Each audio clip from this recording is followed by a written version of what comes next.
नमस्कार। आप सब कैसे हैं? उम्मीद है आप सब अच्छे होंगे, जहाँ भी होंगे स्वस्थ होंगे। इससे पहले कि मैं अगली डी स्ट्रेसिंग टेक्निक के बारे में बात करूं, मेरी आपसे फिर से वही प्रार्थना है कि आप प्लीज़ ये वीडियोस मैंने इसलिए बनाई हैं कि ये ज़्यादा से ज़्यादा हम मासेस की हेल्प कर सकें, अपनी कंट्री की हेल्प कर सकें।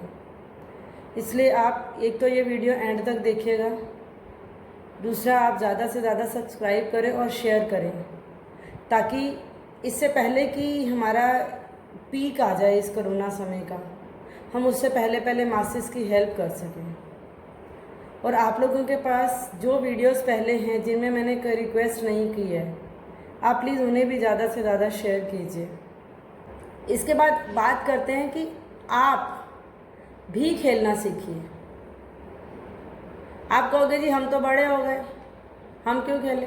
देखो, खेल कूद शुरू करना कभी भी लेट नहीं होता, और अपने अंदर का बच्चा जगाना भी कभी रोकना नहीं चाहिए। मतलब क्या, अपने अंदर का जो बच्चा है ना, उसे हमेशा ज़िंदा रखिए। जिन लोगों के अंदर का बच्चा ज़िंदा रहता है ना, वो ज़िंदगी जी जाते हैं। हमेशा बड़ों को ये लगता है यार लोग क्या कहेंगे, तुम तो बच्चों जैसी हरकतें कर रहे हो, तो इसमें बुरा क्या है? कोई बुरा लेबल लगाता तो लगाने दो। आपके दुख में कोई साथ आया था क्या? तो आपके चाइल्डिश बिहेवियर में आप लोगों के कमेंट्स की वेट क्यों कर रहे हो? वेट नहीं करना है। और बच्चे तो एक्चुअली में बहुत ज़्यादा क्रिएटिव होते हैं, बहुत ही ज़्यादा इन्वेंटिव होते हैं, बहुत ज़्यादा नई नई चीज़ें आपको बताएंगे, नए नए वर्ड्स बताएंगे जो आपको समझ भी नहीं आएंगे, पर ज़ोर ज़ोर से आप हंसोगे। वो इतनी इनोसेंटली, इतनी मासूमियत से आपको ऐसे ऐसे शब्द कह जाएंगे, ऐसे ऐसी बात कह जाएंगे कि आप हंस हंस के आपके पेट में दर्द हो जाएगा। तो अगर वो ऐसा कर सकते तो आपको वो बच्चे के चाइल्डिश बिहेवियर पसंद आता है ना, तो आपने अपना चाइल्डिश बिहेवियर क्यों रोक लिया? अपने अंदर के बच्चे को जगाइए। रोज़ खेलना है आपने। ये मैं स्पेशली बड़े लोगों के लिए कह रही हूँ। आप जितना ज़्यादा खेलोगे, जो करोगे, हंसोगे, आप उतने ज़्यादा जिंदा दिल हो जाओगे। समय आसानी से कटेगा। देखो, कठिन वक्त को काटने में दो तरीके हैं, या तो रो के काट लो या हंस के काट लो। तो हंस के काटिए ना, खेल कूद के काटिए ना, कि दुख को भी आने से डर लगे कि यार इसकी गली में जाने से कोई फ़ायदा ही नहीं है, ये तो दुखी ही नहीं होता, ये तो खेल कूद में ही मस्त है, ये तो एंजॉय कर रहा है। हमारी भारतीय संस्कृति इतनी बढ़िया है ना, हमारे ऋषि मुनि इतने अच्छे थे ना, बहुत ही अच्छे। उन्होंने हमारी हर चीज़ में उन्होंने जो है हंसी मजाक लाफ जो है हमारा जोक सब चीज़ें ऐड कर दी। हमारे जीवन को इस तरीके से बता दें कि हमारी आयु अच्छी हो और बढ़िया हो। ठीक है, अब मैं आपको दिखाती हूँ कि आप कौन कौन से गेम्स खेल सकते हैं। ये देखिए, आप कैरम बोर्ड खेल सकते हैं, मुंह से कोई इंस्ट्रूमेंट बजा सकते हैं, आप योगा कर सकते हैं। इन सब के लिए तो घर ही में ही कर सकते हैं ना। आप घर में बैठ के कोई गीत गुनगुना सकते हैं, हाथ पकड़ के घर में घूम सकते हैं। और ये जो चौथे नंबर की जो गेम है ना, ये वाली गेम, इसके बारे में मुझे इसका नाम नहीं पता है, कि जिसमें मुझे याद आता है बचपन में वो साबुन में भिगो के, पानी में साबुन भिगो के और छोटी सी तीली को गोल करके ये हम उसमें डुबोते थे और पीछे से फूंक मारते थे, तो पूरी की पूरी बुलबुलें उठते थे। याद होगा आपको शायद।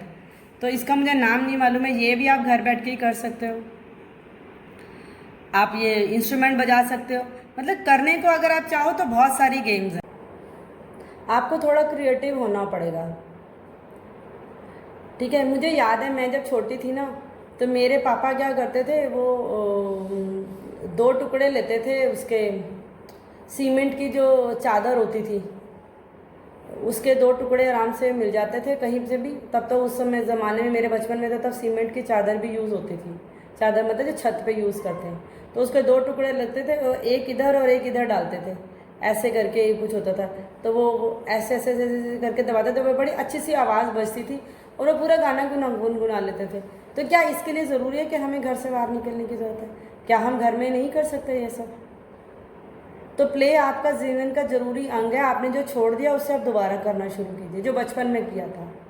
अपने अंदर के बच्चे को ज़िंदा कर लीजिए। अब आपने शर्माना नहीं है। सारी ज़िंदगी शर्मा शर्मा के बहुत कुछ कर लिया, ये सोच सोच के ही कर लिया कि लोग क्या कहेंगे। लोगों ने जो कहना है वो कह देना है।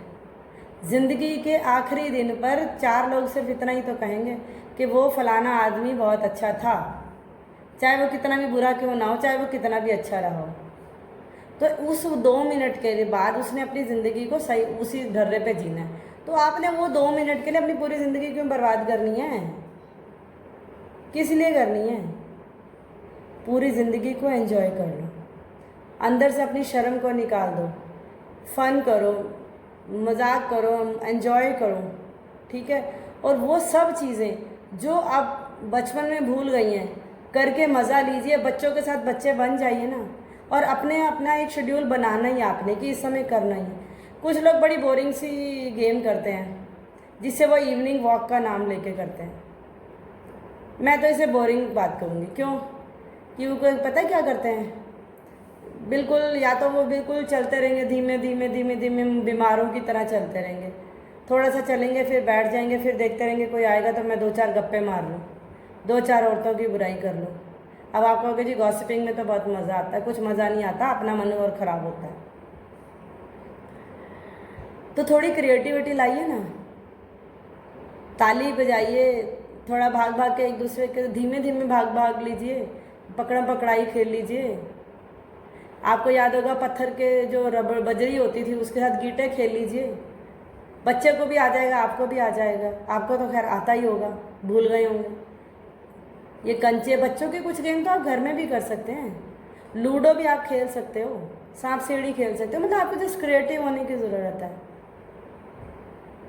और अगर मान लो कि आपको ये लगता है कि भैया ये चीज़ घर में कोई प्रॉब्लम होगी है तो उसको आप सॉर्ट आउट करना भी सीख जाएंगे। मतलब आप नहीं सीखेंगे, बच्चों को सिखा देंगे। अब आप अपॉर्चुनिटीज़ भी निकालिए घर में खेलने कूदने की। जैसे या तो सुबह मॉर्निंग आवर्स रख लीजिए कि आपने सुबह जल्दी उठ के खेलना है बच्चों के साथ, या रात को सोने से पहले खेल लीजिए। जब आप बच्चों के साथ खेलते हो या बड़ों के साथ खेलते हो, फैमिली बॉन्ड अच्छा हो जाता है। अगर आसपास में पड़ोस में अपने फ्रेंड्स रहते हैं तो उनके साथ जो है वो स्टापू खेल लीजिए, साइकिलिंग कर लीजिए, गाना बजा लीजिए, खो खो खेल लीजिए। आप कहोगे इस उम्र में खो खो खेली जाती है, वो तो बहुत तेज़ हो रहा है। अरे आप अपनी उम्र के हिसाब से खो खो खेलिए। आपने कौन सा कंपटीशन करना है किसी के साथ? आपका फिक्स टाइम है, ठीक है। अपने फ्रेंड्स के साथ और बच्चों के साथ किसी के भी साथ आप खेलिए। कोई नहीं है तो आप जानवरों के साथ खेलिए। जो पपी होता है यानी जो कुत्ते का बच्चा होता है, वो इतना अकेला इतना खिला देता है ना, आपको खूब अच्छे से थका सकता है। और उसको तो मज़ा भी आता है और आपको भी मज़ा आएगा, दोनों को मज़ा आएगा। और अपने आप को ऐसे लोगों के आसपास रखिए जो खेलते हों, वो आपको कभी भी ढीला नहीं पड़ने देंगे। और आप जब खेलेंगे तो आपको सपोर्ट भी करेंगे और आपके साथ मज़ा भी करेंगे। तो बोरिंग लोगों से की संगति से तो अपने आप को दूर ही कर लेना, जिन्होंने गॉसिपिंग करनी है और 50 तरह की बेकार की बातें करनी है। अगर आप घर से बाहर जा रहे हैं तो स्ट्रेंजर्स के साथ जॉब कीजिए। आप बस स्टॉप पे खड़े, बस स्टॉप में जॉब कर लीजिए। आप किसी टोल वाली जगह पर खड़े हैं, वहाँ पे कर सकते हैं। राशन लेने गए, वहाँ पे जॉब कर लीजिए। परंतु हाँ, एक बात का ध्यान आपने ज़रूर रखना है कि क्योंकि हमारे देश में एक मर्यादा है कि पुरुष पुरुषों के साथ मजाक करें और स्त्रियाँ स्त्रियों के साथ मजाक करें। उस मर्यादा को आप ना लांघे, नहीं तो पता लगे कोई एक और ही दूसरी प्रॉब्लम हो रही है और आप मुझे कल को लिख के भेज रहे हो, मैडम हमने तो मजाक किया था, सिर पे कोई और मुसीबत पड़ गई।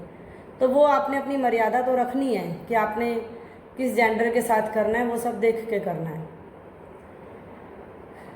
ठीक है। और अगर मान लो कि आपके पास और भी समय है, या आप अगले दिन के लिए प्लान करके रखिए कि आप अपने बच्चों को यूट्यूब या गूगल पे देखिए कि आप उनको साइंस किट्स देखिए और उनको बनाना सिखाइए। आपके लिए भी क्रिएटिविटी, उनके लिए भी क्रिएटिविटी, कुछ नया सीखिए। अगर आप फीमेल हैं तो आप बच्चों को खाना बनाने में भी अपने साथ ले सकती हैं। मतलब तरीके हैं, आपको सब बस इनोवेटिव होना होगा। घर में कोई चीज़ ख़राब हो गई तो अब देखो इन दिनों तो लोग आपके घरों में भी नहीं आ रहे। तो जैसे मान लो कि कोई आपकी कोई चीज़ ख़राब हो गई है, गूगल पे देखिए इसको कैसे ठीक करना है। बच्चे को बोलो आ जाओ बेटा देखो आज इसको ठीक करते हैं। मुझे याद पड़ता है मेरे फादर ने मुझे एज अ मेल पढ़ा। एज अ मेल का मतलब है वो क्या करते थे कि बेटा आ जाओ, देखो ये आज पंखा बदलना है, आ जाओ आ जाओ, देखो पंखा कैसे बदला जाता है, बेटा ये देखो ट्यूब कैसे बदलनी है, बिजली की ट्यूब कैसे बदलनी है, वो मुझे सिखाते थे। अच्छा बेटा ऐसा है, वो जानबूझ के क्या करते थे कि मेरे से कहते थे बेटा ऐसा है कि हमारी बिजली नहीं आ रही है, पीछे से वो स्विच ऑफ कर देते थे और मुझे पता नहीं लगता था कि भी उन्होंने स्विच ऑफ कर दिया है, क्योंकि मेरी आदत ही नहीं थी जाके देंगे, पापा ने जो कह दिया ठीक है भाई आप एप्लीकेशन लिखो कि हमारा जो मीटर है ना वो बिल नहीं दे रहा, और वो मैं जाके वो मुझे बिजली के ऑफिस भेजते थे, जाओ करके आओ। तो उन्होंने मुझे इंडिपेंडेंट किया। जो मेरी मदर थी वो सारी फीमेल चीज़ें मुझे सिखाती थी। तो क्या ये आप अपने जीवन में नहीं कर सकते, अपने बच्चों को नई नई चीज़ें नहीं सिखा सकते? तो इसमें 2 वे स्किल ट्रांसफ़र होगी। कुछ चीज़ें आप सीख जाएंगे, कुछ बच्चे आपको सिखा देंगे। नई चीज़ें स्किल ट्रांसफ़र होने से नई चीज़ें सीखी जाती हैं, ठीक है। और जो बच्चों के साथ, अगर आपके घर में बच्चे नहीं हैं, मान लो आप ज़्यादा बड़े हो गए हैं, तो अपने बच्चों के साथ खेलिए, पड़ोसियों के बच्चों के साथ खेलिए, उनके साथ मज़े कीजिए, आपकी इज्जत भी बढ़ेगी, ठीक है। आपके सोसाइटी में लोग कहेंगे देखो ये कितना बच्चों को प्यार करता है, कितना कुछ सिखाते हैं। माएँ जो अपना काम करना चाहती हैं वो कर लेंगी, और आप अपने यहाँ पे जहाँ पे आप रहते हैं वहाँ आप फेमस भी हो जाओगे, और आपके आसपास एक सपोर्ट नेटवर्क भी हो जाएगा। अब बात आती है कि अगर आप किसी कंपनी में काम करते हैं, मतलब यंग हैं, बिलो 60 हैं, तो मैं आप लोगों को अगर बता दूं कि जो कंपनियां खेल कूद को अपने यहाँ पे इम्पोर्टेंस नहीं देती, महत्व नहीं देती ना, तो वो कंपनियां ज़्यादा दिन चलती नहीं हैं, क्योंकि लोग बोर हो जाते हैं। अगर वो लोग आपको नहीं देते तो आप खुद लंच आवर्स में या अपने ब्रेक्स में, टी ब्रेक्स में कुछ ना कुछ जॉब छोड़ने की आदत डालिए, खेलने की आदत डालिए, तो आपको मज़ा भी आएगा। या आप कुछ स्केच पैड रख लीजिए, कोई कैमरा रख लीजिए, कुछ क्रिएटिव कर लीजिए। जब आपका कॉफ़ी ब्रेक है या टी ब्रेक है तो आपको बहुत ज़्यादा स्ट्रेस कम हो जाएगा। और आपका जो आपने आसपास, अगर मान लो कि आप ऑफिसर हैं, आपके नीचे और लोग हैं, उनके साथ अगर आप खेलेंगे, कूदेंगे, बात करेंगे, तो आपस का बॉन्ड भी आपका जो है वो स्ट्रांग हो जाएगा। और हो सकता है कि बातों बातों में आपको सामने वाले की वो बातें पता लग जाए जो आपको पता ही नहीं थी, जिसकी वजह से गुड परफॉर्मेंस नहीं आ रही, तो आप अच्छी परफॉर्मेंस ले सकते हैं। और अगर आप ऑफिस में खेल कूद करते हैं ना, तो आप बहुत स्ट्रेस फ्री हो जाएंगे, आपकी बॉडी एंड माइंड फ्रेश हो जाएगी, आपका टीम वर्क हो जाएगा, आपकी एनर्जी बढ़ जाएगी, और आपका बर्नआउट नहीं होगा, आपका या आपकी टीम का। बर्नआउट एक तरीके का स्ट्रेस है जो वर्क प्लेस पर होता है। जब ओवर वर्क होता है या सामान की कमी होती है, बहुत सारे रीज़न हैं, तो वर्क रिलेटेड स्ट्रेस को हम एक्चुअली में बर्नआउट कहते हैं। तो वो नहीं होगा तो आपका अच्छा काम होगा, क्रिएटिविटी होगी, इनोवेशन होगी, और टीम में स्पिरिट होने की वजह से ना लोग आपके साथ बहुत अच्छे से काम करेंगे, और लोगों के पास नए नए तरीके होंगे काम करने के।